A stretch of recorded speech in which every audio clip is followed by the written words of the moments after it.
देखिए, निश्चित रूप से आज प्रधानमंत्री जी का ये मन की बात का कार्यक्रम में उनका भाषण निश्चित रूप से बहुत प्रेरणादायी था, और खासकर नौजवानों के लिए और ग्रामीण अर्थव्यवस्था को मजबूत करने के लिए। आज ग्रामीण क्षेत्र में बिजली का भुगतान करना अपने आप एक समस्या है, क्योंकि कई आदमी इसको अफोर्ड नहीं कर पाते। तो जिस तरह से उन्होंने गुजरात के गांव का जिक्र करते हुए यहाँ के लोग आज बहुत प्रसन्न हैं, और जिसपे उनको वहाँ के लोगों के द्वारा कहा गया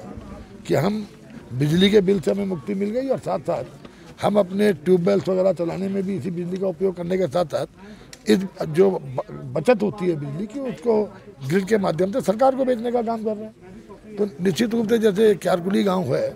ये जिसकी लोकेशन आप देखेंगे तो यहाँ पर सोलर पावर के बहुत बड़ी संभावना है। तो मैंने भी इनका आह्वान किया कि आपको भी इस गाँव को सूर्यग्राम के रूप में स्थापित करना चाहिए, ताकि हमारा देश ऊर्जा के क्षेत्र में भी स्वावलंबी बने और गांव के लोगों की आजीविका में भी सोलर पावर का एक बहुत बड़ा उसका हाथ हो। उन्होंने जो यूथ एम्पावरमेंट की बात की, उन्होंने कहा 2047 में जब हम देश का शताब्दी समारोह मनाएंगे आज़ादी का, तो आज का नौजवान इस देश का कर्णधार होगा। और चूँकि आज देश पूरी दुनिया में वही देश आगे बढ़ रहे हैं जहाँ अनुसंधान पर ध्यान दिया जा रहा है, तो आज जिस तरह से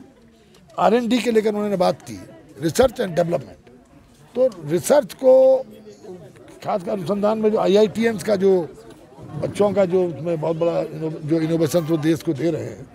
उसकी आवश्यकता थी कि नौजवान प्रेरणा लेकर के नए नए इनोवेशन पे काम करें, ताकि एक नए आविष्कार के साथ हम देश दुनिया में। उन्होंने एक पोर्टेबल वेंटिलेटर की बात की, जो पोर्टेबल वेंटिलेटर सुदूर क्षेत्रों में बच्चे जो प्रीमेच्योर बच्चे पैदा हो जाते हैं और उनको कोई सुविधा नहीं मिल पाती और वो बेचारे चले जाते हैं, ऐसे बच्चों के जीवन बचाने में वो पोर्टेबल जो वेंटिलेटर है जो IIT भुवनेश्वर के लड़कों ने बनाया, इसी तरह की प्रेरणा उन्होंने दी कि नौजवान आगे आए और नए नए इनोवेशन पे काम करें, ताकि हम आगे बढ़ें। और जिस तरह आदिवासी में उन्होंने बिरसा मुंडा जी की बात की, गोविंद गुरु जी की बात की कि ऐसे लोगों से प्रेरणा लेनी चाहिए जिन्होंने आदिवासियों के उत्थान के लिए संघर्ष किया, अपनी शहादत दी। तो ये तमाम चीज़ें इस बात की थी कि राष्ट्रवाद भी हो, आर्थिकवाद भी हो, कि हम आर्थिक तौर पर कितने मजबूत हो, और जो संभावनाएं प्रकृति ने हमें दी हैं उन संभावनाओं को एक्सप्लोर करके अपने जीवन को हम और अच्छा बनाएं, ताकि देश एक सशक्त भारत, समर्थ भारत, समृद्ध भारत और आत्मनिर्भर भारत की जो परिकल्पना उसको पूरा कर सकें। कई रिफॉर्म्स पर हम लोग काम कर रहे हैं, ताकि जो लोगों की कनेक्टिविटी जंगलों से टूटी उसको पुनः स्थापित करें। खासकर वन पंचायत एक्ट में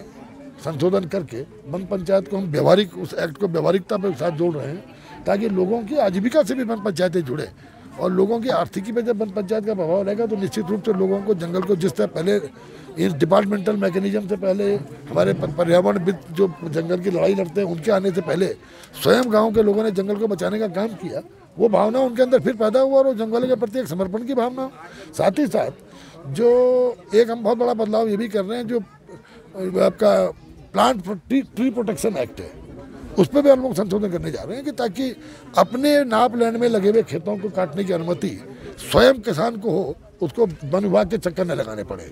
इसमें कुछ पेड़ों को जरूर हम एग्जाम कर रहे हैं, मसलन देवदार का हो गया, बांज का हो गया, खैर का हो गया, कुछ पेड़ों को अनुमति नहीं होगी, लेकिन बाकी आम पेड़ों की अनुमति होगी। अगर किसान ने वो अपने खेतों में अपनी जमीन में लगाया तो उनको काटने की उसको अनुमति दे रहे हैं, ताकि इसको व्यवहारिक बनाया जा सके। तर विभाग को यही इंस्पायर कर रहा हूँ कि जो 30% सक्सेस रेट है इसको बढ़ाओ, क्योंकि 30% सक्सेस रेट से काम नहीं चलेगा। आपके 70% प्लांट्स जो है बेकार हो जाते हैं, तो उसके लिए मैंने आपको कहा जन सहभागिता जरूरी है, और जन सहभागिता के लिए वन विभाग के कानूनों को, नियमों को व्यवहारिक बनना आवश्यक है, ताकि लोगों की सहभागिता से हम इसको और बढ़ा सकें।